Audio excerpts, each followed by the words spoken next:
Hey everyone, and welcome back to the Self Connection in Isolation exclusive interview series. Today we're up to interview number 18, and we've got another phenomenal soul by the name of Dr. David Snyder in the house, ready to create some magic. And what I wanted to just tell you guys about is just a little tiny snippet of David's amazing background and his expertise, just so you have a little taste and flavor of who he is before we dive into these amazing questions. So Dr. David Snyder is recognized as one of the world's leading experts in hypnosis, NLP, and mind-body technologies for peak performance, persuasion, and covert influence. He's a hypnosis trainer, master practitioner, and trainer in NLP and the Society of Experiential Trance. He's the founder and creator of the CPI, Conversational Persuasion and Influence System. And David also holds a Master's of Arts degree in acupuncture and Oriental medicine from Southern California University of Health Sciences, where he pioneered the use of hypnotic technique in combination with acupuncture therapy, and also holds ninth degree black belt in the martial arts. So that's kind of crazy to me. It feels like it's just like, whoa, like where does it stop? So I'm very, very excited to dive into this with you, David, because I came across your work on YouTube probably maybe a year or so ago. But I was diving into my own NLP courses and study, and really loved what you're all about. So I'd love to start with asking you, David, what are you most grateful for in your life right now? Most grateful for, besides my family, Yeah. every single subscriber and student and person who's ever found benefit or derived any form of value from the materials that we've put out. I'm grateful for them every moment of every day, and that includes the people on this podcast, because not only do they come to me with a problem that maybe I have an answer to, but they take those solutions that they get for themselves, and then they go out and they share it with other people. They pay it forward. And so one by one, person by person, they're changing the world, even though they don't realize that they're doing that. But they come away with the ability to help the people they care about, and to show people that there's hope, that there's a better way to do something, that there's light at the end of the tunnel. And so more than anything, I'm grateful for the opportunity to share and to connect with people like that. That's what I'm grateful for. Oh, that's awesome. And I love that, because it's the ripple effect. You don't know how many people's lives you can change and influence and impact from the work that you're doing. So, and you definitely have done that in my own work, and given the concepts of NLP are more, I don't know, just like a different angle, a different perspective, which has allowed myself to just, work through and understand the concepts better, and then be able to apply them to my life a hell of a lot better. So very grateful for that. And I also want to know if you could, before we dive into the main questions, I'd love to just for you to explain to other people out there kind of what inspires you. I mean, I feel like you just kind of dove into a bunch of it then, but what inspires you in the work that you do, and the many different lenses that you have? What inspires? Well, that almost always takes me to a very long, twisted, and often dark and depressing origin story. But the truth of the matter is that a lot of the things that I enjoy now, a lot of the advantages that I have, or the things I've discovered, or that were taught to me by the amazing mentors that I've had, I came from a very dark place. I grew up in a very emotionally, if not physically, abusive household. I was the classic bullied kid. I was emotionally sensitive. The kid that always gets picked last for all the athletic games, the guy's bigger around than he is tall. That was me. And early on, I can't remember the exact age that it happened, but there was something in me that just kind of said, you know what? I've got to find a way to fix this. I've got to find a way to fix me. And so I just became ravenous in my desire to acquire more personal power, to become more of the person that I wanted to be, rather than the person that nature and society and genetics conspired to make me. And so I just started reading book after book, going to course after course, and finding a little gold nugget here and a little gold nugget there.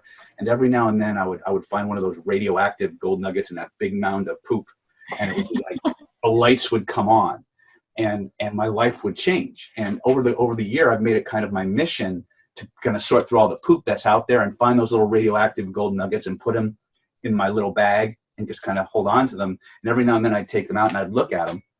And yes, I'm using a metaphor.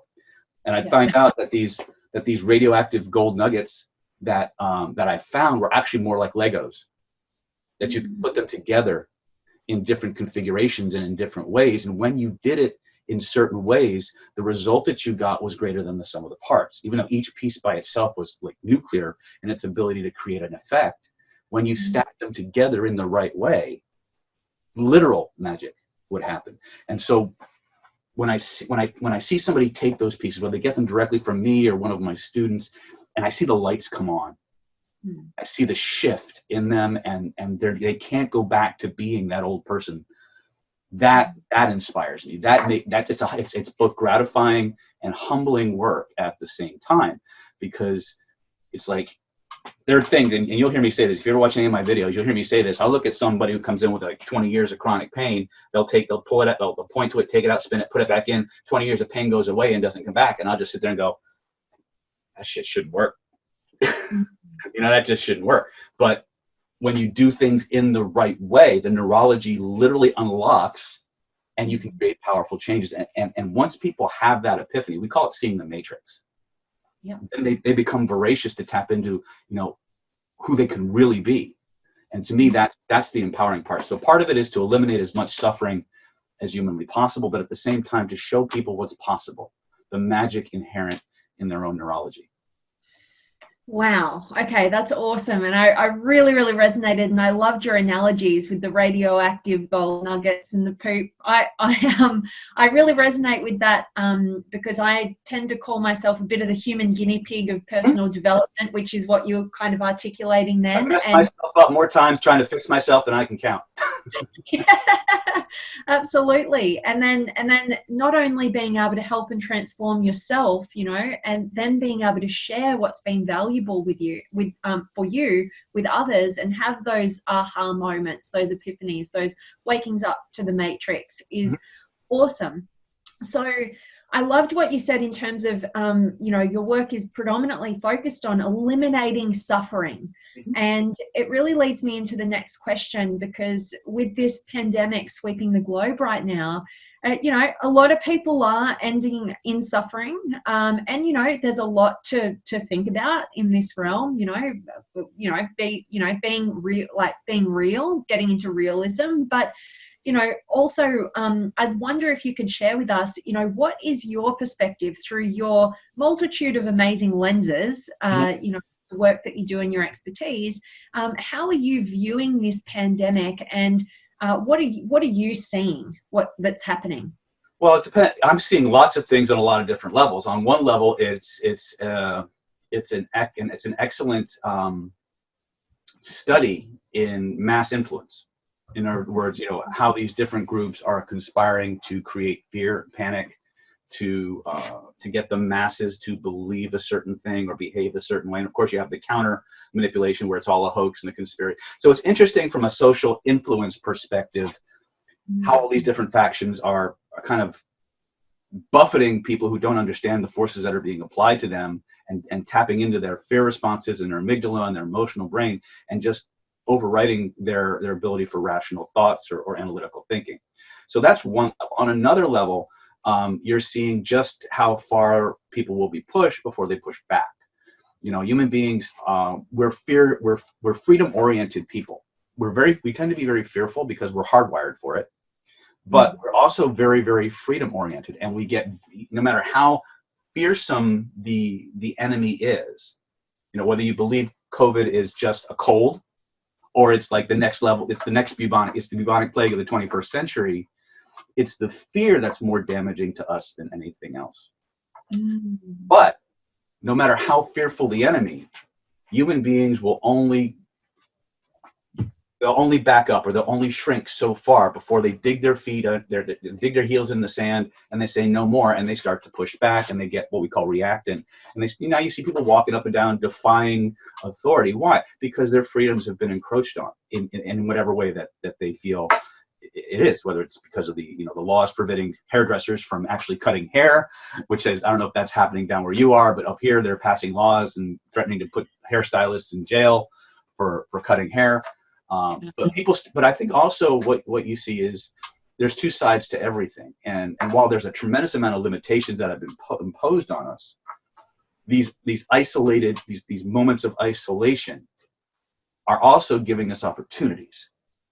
They're giving us opportunities to connect and rebuild our families and the family structures that we've lost largely over the last several decades, because we're being forced now to actually deal with our kids. Not just send them off to school or daycare or soccer camp or piano lesson, where they have like 27 activities. We're also getting to see, so I think there's opportunities there. But it's also an opportunity for us to learn how to deal with the fear that we're creating, realizing that the information, we don't have a lot of control. And that scares human beings, because we labor under the belief that we have control of everything, and we don't. The only thing that we truly have control over is ourselves. Not the things that happen to us, but how we relate and think about the things that we encounter. And depending on how we decide to think about them, how we decide to frame them in our minds, determines whether we view something as an opportunity, a death sentence, or just an inconvenience, or all points in between. So I think, when you ask the question of what do I think about what's going on, it really depends on what level that we're asking about. I think, as a student of human influence, and I study everything from advanced marketing to, conversational hypnosis, NLP, and all these other different modes of influence. To me, it's a fascinating study, or often study, of how these different factions are vying for the most powerful and most important real estate that's out there, which is the human minds. Wow. My job is to just help people become more aware at whatever level they need to become more aware at, so that they have more choice. All the other agencies out there are trying to remove your choice by usurping your emotions and causing you to, respond from your reptile brain. Interesting. And I love this. I love that. I love your perspective, like looking at it from a societal, influential kind of level. And what is your perspective? I don't know if this is happening for you guys in the States, but here in Australia, they've created an app that we're supposed to, download, and then it'll tell us if we come into proximity with, somebody who has contracted COVID-19 or whatever. Do you guys have you got that? Personally, I'll be honest, I am personally not aware of it, but I got to tell you, I didn't even know I had followers on Instagram until 2 days ago. Yeah. I am not. I mean, there's really only 2 or 3 platforms that I engage in. I'm on YouTube, I'm on Facebook, and Zoom. Really, our Instagram is very, very new to me. So when you asked me to do an Instagram thing, I was like, oh shit, what do I have to do? How do I do that? Right? And here we are on Zoom anyway, because David's a technical dunce and doesn't understand how to do that.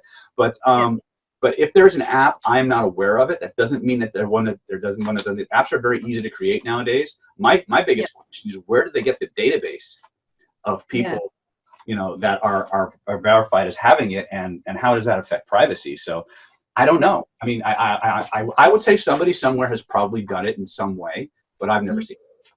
Yeah, for us, it's a government thing. So the government has created an app, and so they've got obviously all of the information, and then I think Australia is not. We're very similar to America, but we're not as connected to this sense of freedom as the American population, my perception is. So yeah, it was just an interesting question, because I know my kind of radar went up, and I'm like, I don't know that would sit well with the American people. Probably one out there that, but it may have restricted use. I could be wrong. I bet after people watch this video, they're going to go searching for it all over the place. And if it hasn't been created yet, somebody will do it. But yeah, I don't. Again, there's a lot of people who are, the conspiracy theorists abound, and there's enough weird, weird coincidences going on that, there could be some small grain of truth to it, but I don't buy into conspiracy theories. I just look at interesting patterns.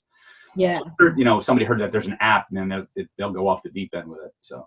Yeah, absolutely, absolutely. Okay, cool. So I love what you just shared, and what you shared was actually super empowering for people to know that it's not about the external world and what's going on as much as it is about your own fear and and knowing that that's the only thing you can control is what you're going to make things mean and what you're creating, that internal what your perception is of the event. So I'd love for you to share with people how they could really get clear on that and maybe apply it to their lives so that they can get clear on, am I in fear, and how could I prevent that? Like, what could I do personally to make sure that, I'm in control of the very thing that I can be in control of, and therefore not making it worse, making the situation worse than it already is. Okay. Well, first and foremost, we all need a reality check from time to time, but one of the things that happens is human beings tend to catastrophize, especially when they're already in a fear mode. Now, in some of my courses and some of my YouTube videos, I talk about a phenomena known as the emotional refractory period.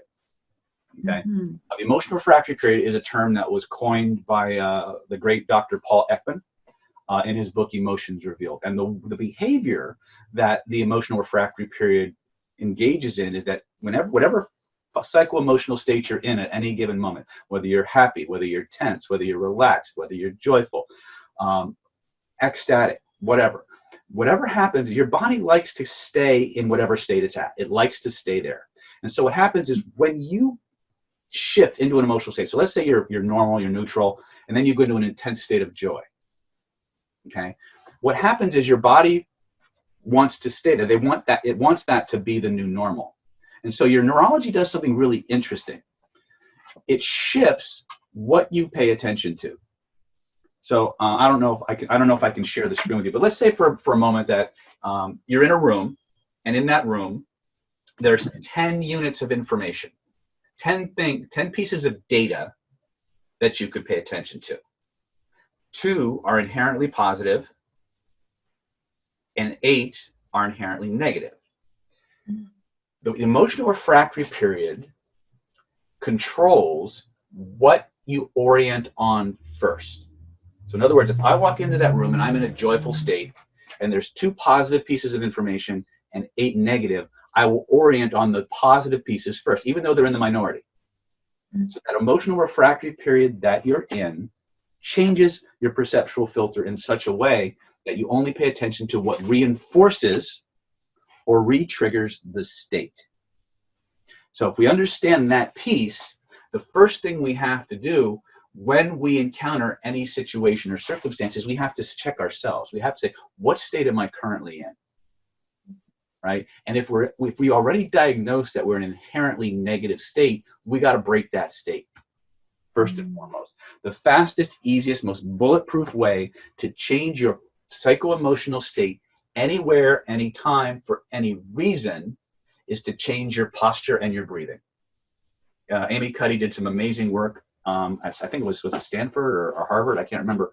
And we talk about power poses. I talk about these power poses all the time, where if you stand this way for as little as 2 minutes, in many cases, not only will your state change, but your blood chemistry will too. Not all the time, but many times. Enough to be a phenomenon.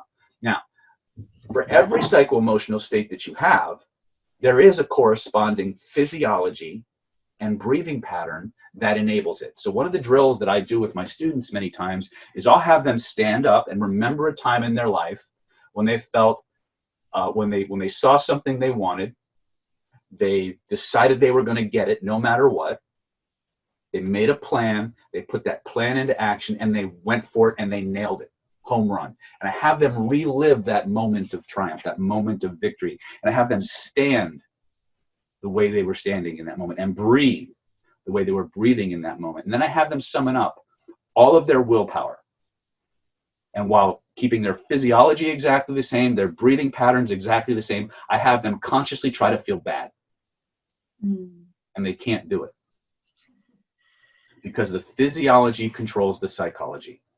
And unless you are a special forces trained, soldier, a high performance athlete, a very adept yogi, somebody who engages in a lot of these mind-body practices, while we're taught the mind controls the body, and that's true enough to be true, functionally amongst the average human being, it's the physiology that dominates.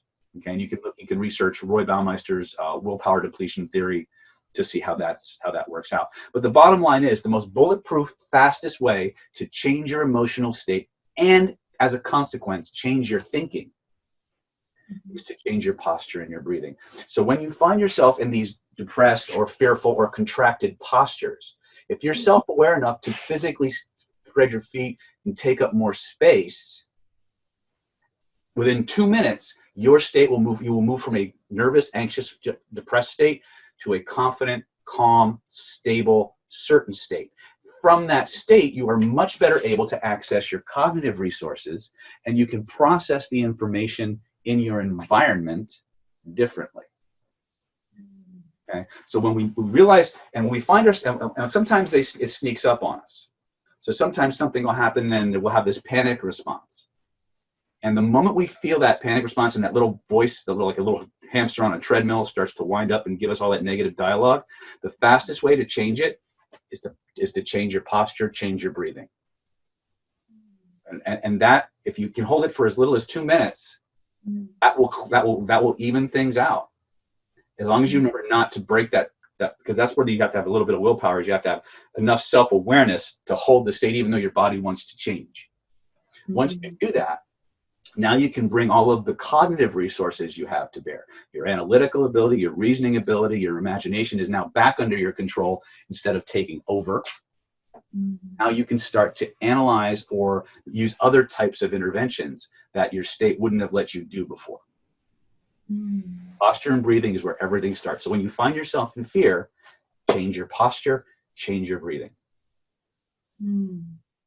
That's awesome. That's so awesome. And I think that everybody can benefit from that, in this lockdown, or whatever's happening in your neck of the woods exactly, to be able to just notice, hey, I'm in fear right now. I'm not feeling good.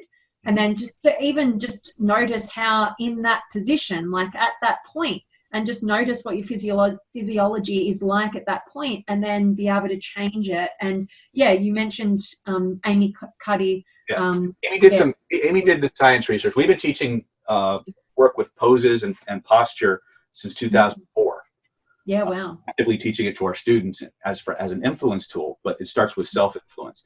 And when we teach this in our groups, we also teach the inverse of it. We have them take on a negative posture and try to feel good, and they can't do it. Yeah. So one of the things that we've found is that the ability to take conscious control of this by consciously just managing your physiology, not trying to will yourself to be happy or to be calm, but to go into a physiology, a body state of calmness. It will overwrite whatever fear responses are in it, no matter how strong they are. It will put a dead stop to it. And so this is why we always teach physiology-based state control first, and then we teach them how, once you've done that, now we'll show you how to change the structure, like in NLP, or move it out of the body and work with it in different ways. Because when your system gets overwritten like that, you lose the capacity to think, and to integrate things. So the first thing that has to happen is we have to get our body back. Once we get our body back, our neurology follows. Awesome. And yeah, it brings up another question in terms of like emotion. So from my own personal experience, when I entered personal development, it was very much like, okay, no, just choose your emotional state. Just, if you're not feeling good, just change it. Like, and yes, you can use the physiology and whatnot. But at this point where I'm at right now, I've actually had to go kind of almost the other way and go, what are these emotions? Like, and bring them out and actually feel through them more. Yep. And so I wonder your perspective, because my coach, one of my coaches that I'm using right now, he doesn't really like the NLP model. And see, he hasn't studied NLP.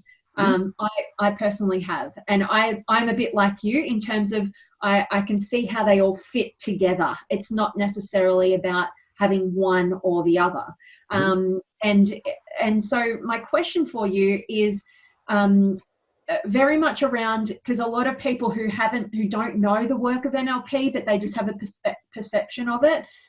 They think it's about neglecting your true emotional experience and just changing it, but it's actually just stuffing the emotion down and, can come out in a very unconscious way. So my question to you is, what would you say to those people, and how does feeling through your actual true emotional state come into play versus just change your physiology, change your state of being, and how does that kind of integrate?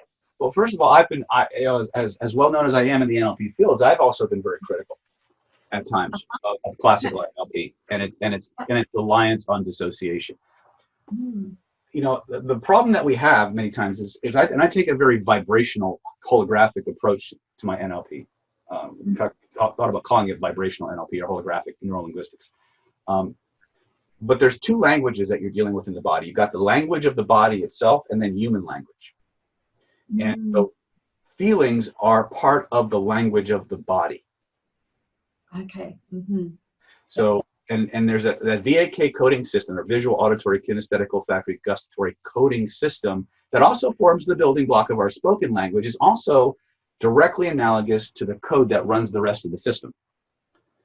And so in a mindfulness approach, which is what you're talking about basically, where you feel this feeling and you just kind of go into it and you just sit with it and you go deeper into it. That's a very powerful and very, very good approach, and there's many insights, and there's nothing wrong with that. It works tremendously well. I teach variations of it because it's useful. One of the things you can tell when a true neurolinguistic programmer, all they care about is, does it work? Yeah. When someone is espousing the doctrine of NLP, I run the other way, because a true neurolinguistic programmer looks at someone and says, does it work? How does it work? How do I teach you to do it? How do I do it? And how do we do it faster? Right. Yeah. But sometimes being mindful isn't practical. Okay. When your car gets run off the road, your child is in the back seat, and you got to get him out. Being mindful with your fear is probably not going to be the best result. Changing your posture, changing your breathing gets you out of that paralysis and gets you into action. So it really depends on context.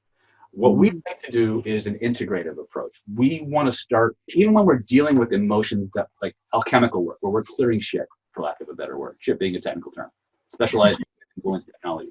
But anyway,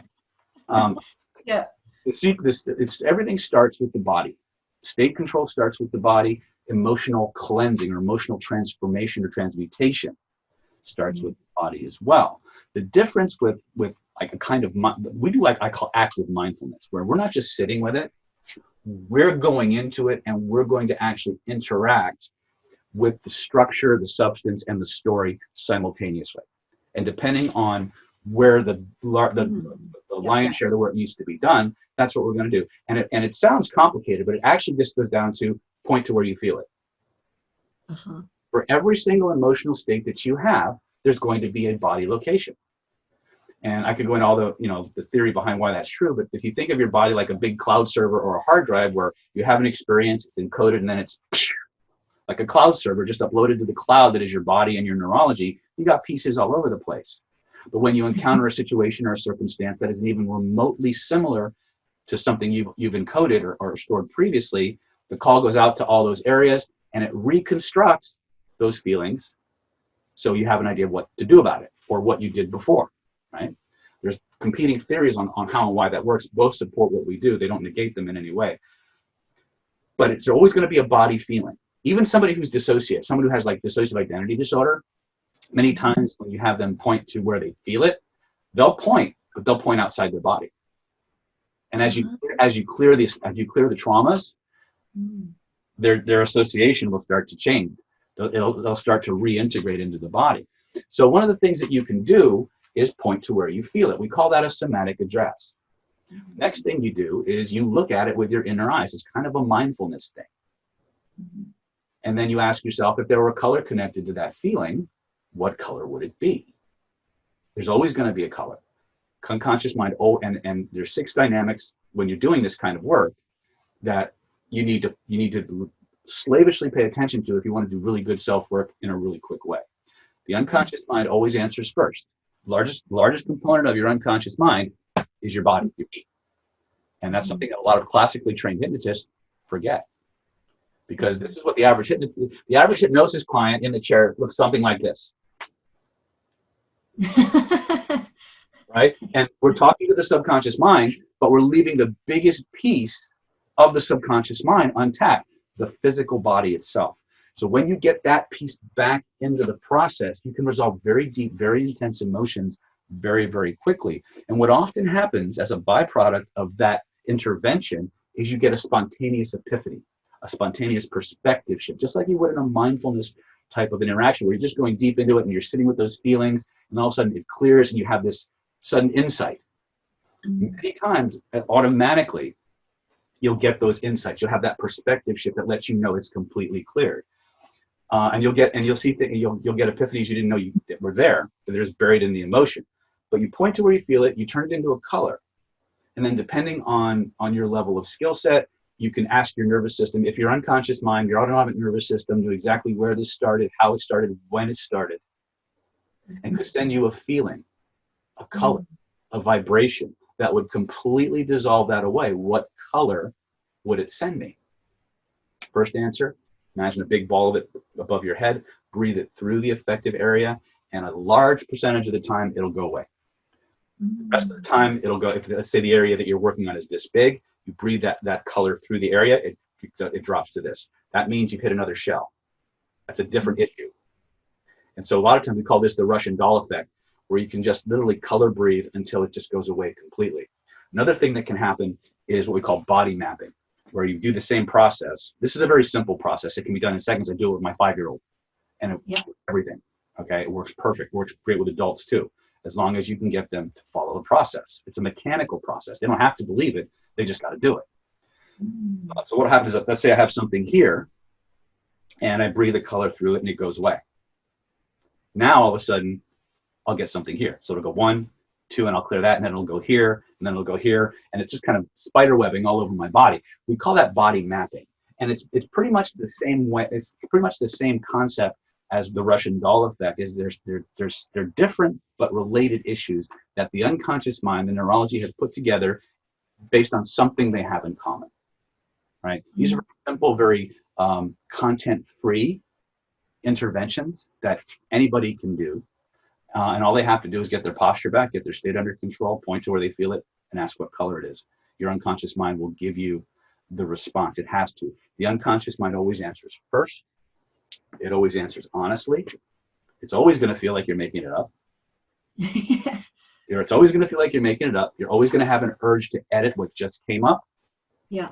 It's never going to be loud. It's always going to be soft or quiet, like a whim or a notion in the back of your mind. And it's almost never going to be linear. If you start doing deeper level alchemical work like regression or timeline, and you go back to the very first scene or situation or event that is the source, the beginning, the root cause. Many times people come in, they have an expectation. Well, I've been afraid of heights since I was 15, so I'm going to go back to that time on the ladder when I was 15. All of a sudden, they're 3 years old at the top of the staircase, right? And you're like, what? Right? That's why you as an operator, whether you're doing this on yourself or you're doing it with a client, if you teach them these six principles before you do any intervention, they're dramatically more successful than if you try to explain it afterwards. A lot of times when people are using hypnosis or NLP or anything that involves trance, for lack of a better word, they're going in thinking that going into a trance means they become a vegetable. Like they're anesthetized, they're drunk, they're going to be asleep, they're not going to be aware of anything. And then when the experience doesn't match what their expectation is, they invalidate it in some way. But if you tell them these principles prior to doing any intervention, everything they encounter reinforces that they're doing it right and that they're getting the effect they're supposed to get. It doesn't sound like a big deal, but when you're dealing with clients who are, high on the neurotic end, and again, most of us right now are higher on the neurotic end than normal because of everything that's going on. We tend to have a little bit more self-doubt. We think we know, but so these things help us to go through the change process better. These are very simple processes that you can use. They're kind of like in the moment, but they do have a mindfulness component to them in that I'm finding the somatic address, I'm going into it and I'm paying attention to it just like I would in just a mindfulness type meditation, MBSR or CBMSR with cognitive mindful based. There's a lot of them out there now. But now we're going into the structure of it. We're taking the feeling and turning it into a color, which activates different cortex of the brain. Yeah. The moment you access a different cortex of the brain, you've taken the same data and changed it in such a way that now you actually gain more access and more brain real estate marshaled towards the solution of the problem. And the more you get the physical body engaged, like when we've seen our spinning techniques, for example. Yeah. Right? And we point, you feel it, notice the color, reach in, take it out. You get that physical body engaged now. Now you've got all of the cortexes of the brain, the exteroceptors, the interoceptors, nociception, the mechanoreception, the 5 visual cortex, the visual, auditory, kinesthetic, olfactory, gustatory. The brain's lighting up like a Christmas tree. Mm. And the more you get that body engaged, the more of the brain lights up in alignment towards a common goal. And so when you see people like spin something and it just goes away, it's because the lion's share of the neurological resources that we have been organized and communicated with, that every part knows what to do. That's why the change work can be fast and it can be very pervasive and permanent, because all of you is doing something rather than just a tiny piece. You ever notice that the more conversational hypnosis that's involved, the longer the stuff takes? Yeah. Right? It's not that these are body work or regular Reiki, or I got more energy credentials than McDonald's sells hamburgers. Yeah. My big, and I'm an acupuncturist. I do energy medicine for a living. My biggest criticism is that they don't address the full spectrum of a human being. They address the physical body to some extent. They address the energy body, but they don't address the mental body. So we need an integrative approach. We need to get the mind, the imagination, the body, and the breath all working together. And when you point it at something, now you get a whole that's greater than the sum of the parts. But and that was probably a lot more than you were asking for, but I hope it's helpful. Oh my gosh, so good. I'm just like taking copious notes. I've got pages going on here. I'm trying to throw them out. So good. And yeah, and I that really resonates with me, to have more of an integrative approach, because it's almost like there can be these different societies or different communities of, great tools and techniques and strategies, but yeah, it's really important to go in and take what's really valuable and integrate it into a system that actually works. Yeah. And is not leaving anything left undone. So Go ahead. Yeah. Yeah. The other part is I'm really competitive. So I want to have the best stuff on the planet. So if you've got something that works faster and better than mine, I'm gonna be at your seminar next. yeah. So, because I'm not about dogma or the doctrine of NLP, the doctrine of mindfulness. All I care about is that it works, and it works better than what's gone before, because that's all your clients care about. At the end of the day, when we go to a professional, for whatever reason, all we care about is that we walk out of their office better than when we went in. Yeah. And with very few exceptions, do they care how we got the change? Do you understand? They don't care if they had you close their eyes, saying the Star Spangled Banner backward and wave a dead chicken over their head, as long as they got out of the chair better than they got in it. Yeah. Unless you're a diehard vegan or animal rights activist, which I'm probably bunch of them out there, right? But my point is that focus on what works, test everything, see what works best for you. Remember that not every tool works as well on everybody, and when you start working with enough people, patterns will start to emerge. You'll start to see things from a very different perspective. Once you can look at the world, and that was one of the biggest things that NLP taught me to do, was to look at the world in terms of pattern, process, and structure, rather than content. Content's important, don't get me wrong, which is something that is a direct deviation from the NLP doctrine. They say there's no content in content worth knowing. Horseshit. Sometimes that movie's really important. But there's a lot of things that NLP brought to the table, but there's a lot of things it didn't look at either. And so, we need to keep researching and finding better ways to help people move forward and get the life they want.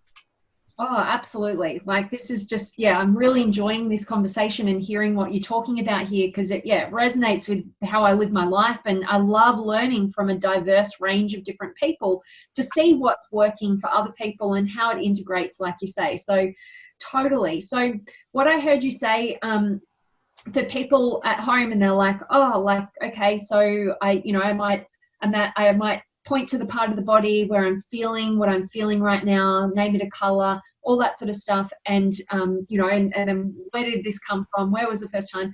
So what I'm hearing from what you said was, by doing that, people are actually going to be able to incorporate all these different parts of themselves, which are bringing different angles of intelligence, and point it directly to the challenge or the problem at hand, so that you've got all of you working towards a solution.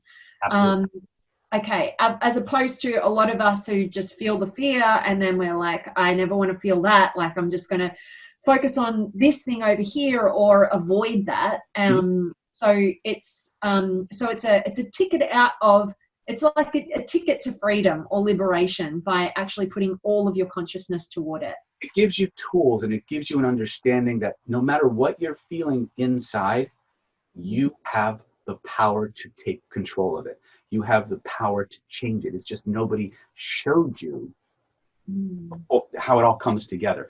You have massage, you have acupuncture, you have Reiki, you have pranic healing, you have Bengston, you have Matrix, you have yoga, all these different systems, and each of them is a specialty and does one thing really, really well, and it can work. But when you integrate these things in a certain way, a way that brings all the systems of your system together, you get a whole that's greater than the sum of the parts. And if I take credit for the synthesis, not the source. Everything I learned, everything I do, I learned from somewhere. Yeah. I had great teachers. I was very, very fortunate to have people who could show me some really cool shit, and I was given lots of opportunities to have to use it. Whether by deliberate intention or because I was in that situation or circumstance, there was nobody else who could do the work, and everybody was looking at me. Yeah. And a lot of times I was the person that needed to do the work and have the work done on them at the same time. So, life experiences the world will teach us far more than any course I could put out. But we have to look at the world from the eyes of, what does this situation have to teach me? What can I learn from this? Just taking that perspective and saying, oh my God, this is being imposed on me. Yeah. How else can I think about this? How else can I look at this? And just the act of doing that gives you choices. It gives you back your autonomy. It gives you back your freedom, because now you realize you're not stuck this way. You can think about it this way, or this way, or this way, or this way. And of course, you see things you didn't see before. You hear things or become aware of things you didn't see before. But yeah, in a nutshell, we want to bring all of you to bear on one thing. And now it's Godzilla versus Bambi, and Bambi's the problem. Let's flip in the cards a little bit. Yeah, I like it. Cool. Yeah, definitely. That's cool. And I also, what you said before, which I think is really important for people at home, is you don't have to believe it. Nope. Just it's not give it a go. Yeah. It's mechanic. It's mechanic. If you just do the process and you just allow yourself to be as absorbed as you're willing to be allowed in that process, you're going to get some degree of change. And then from there, you just do it again.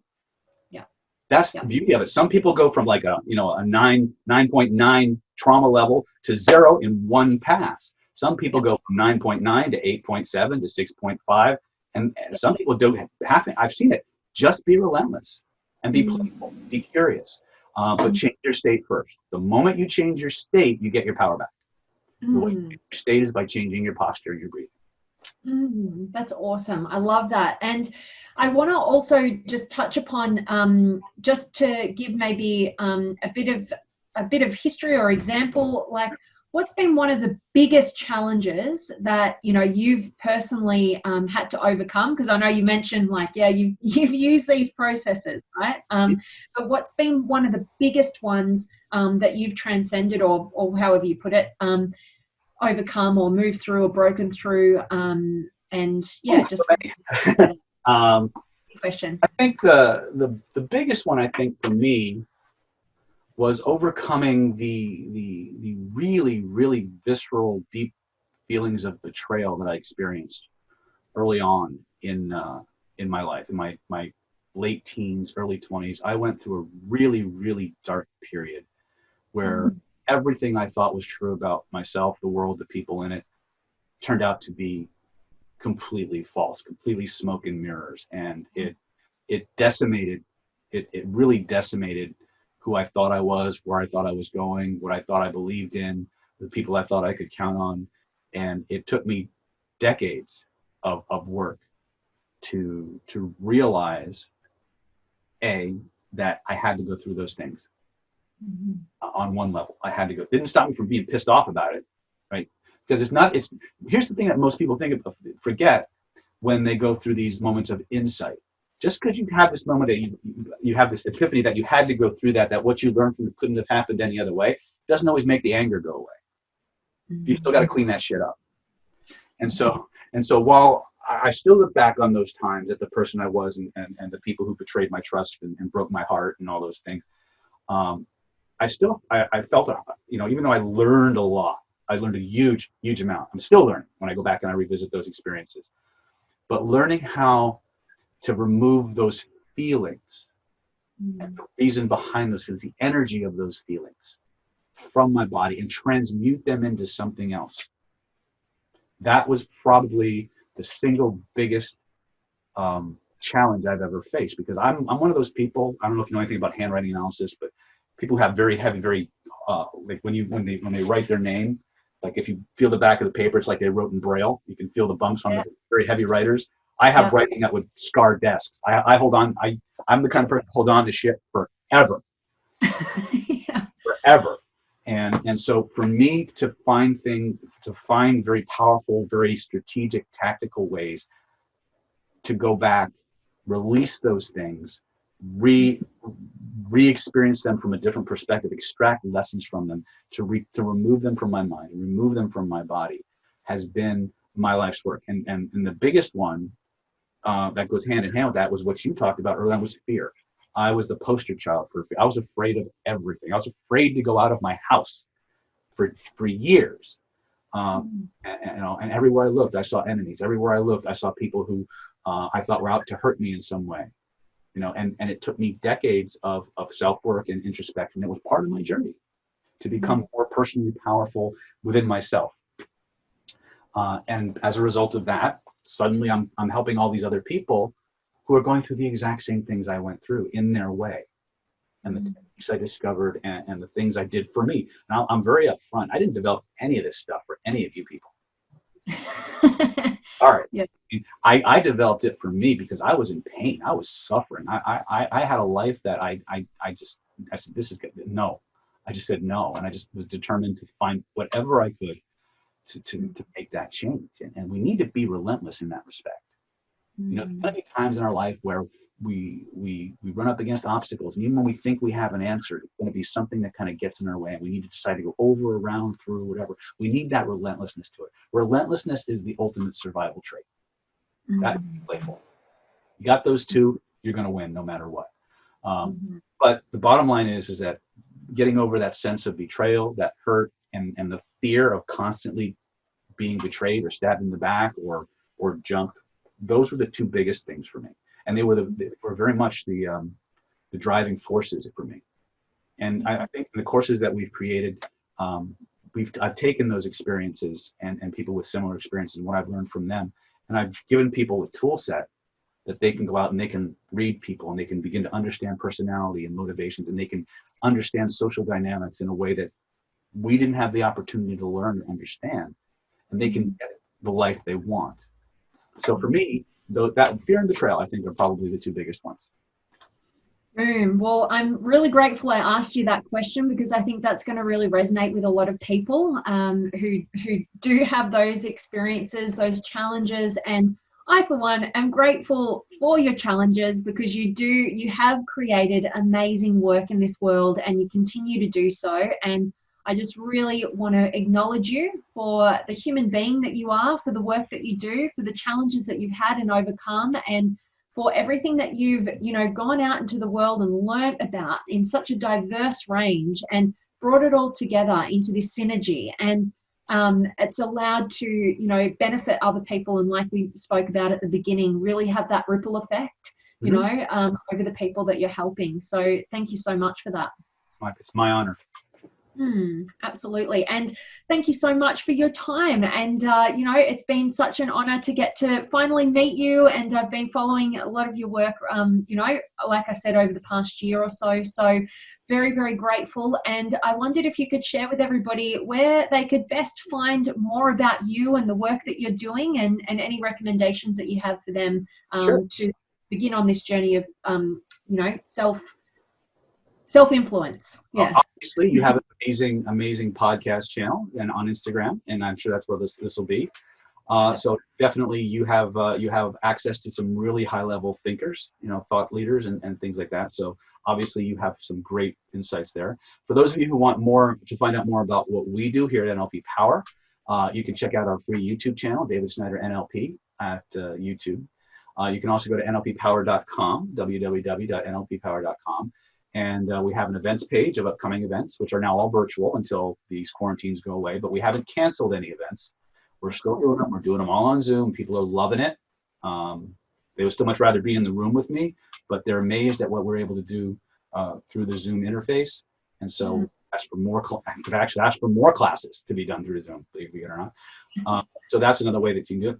If you have any questions about where to go, because if you go to our NLP Power website, you're going to see a huge amount of product, everything from people who want to be therapists, to people who want to be more influential, who people just want to fix themselves. And sometimes it can be a little daunting. If you give us a call at 858-282-4663, that's 858-282-4663. My administrative goddess, Stephanie, will happily give you our recommendations for getting you from where you are to where you want to be in the shortest amount of time possible.